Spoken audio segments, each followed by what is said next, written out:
పల్నాడు జిల్లా నర్సరావుపేట ప్రభుత్వ ఆసుపత్రి వద్ద ఉద్రిక్త వాతావరణం నెలకొంది. ఈ నెల 8న పమిడిమర్రుకి చెందిన మురికిపూడి సిపోరి పురుగుల మందు తాగి ఆత్మహత్యానికి పాల్పడింది. గమనించిన కుటుంబ సభ్యులు సిపోరిని నర్సరావుపేట ప్రభుత్వ ఆసుపత్రికి తరలించగా చికిత్స పొందుతూ నిన్న మృతి చెందింది. అయితే సిపోరి నాగరాజుతో కొంతకాలంగా వివాహేతర సంబంధం కొనసాగించింది.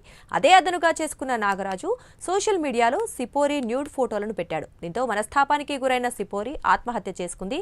అయితే పోలీసులకు ఫిర్యాదు చేసినా పట్టించుకోకపోవడం వల్లే సిపోరి ఆత్మహత్య చేసుకుందని కుటుంబ సభ్యులు ఆరోపిస్తున్నారు. తమకు న్యాయం చేయాలని ఆసుపత్రి వద్ద ఆందోళన చేపట్టారు.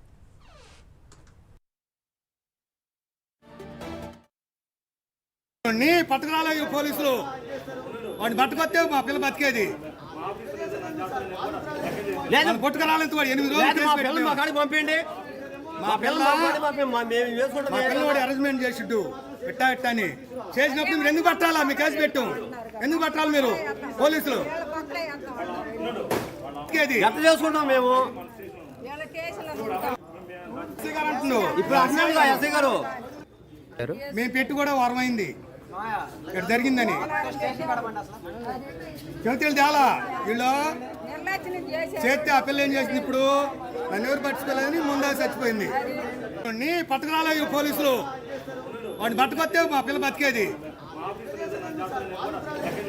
పట్టుకురాలేదు 8 రోజులు పంపిండి. మా పిల్ల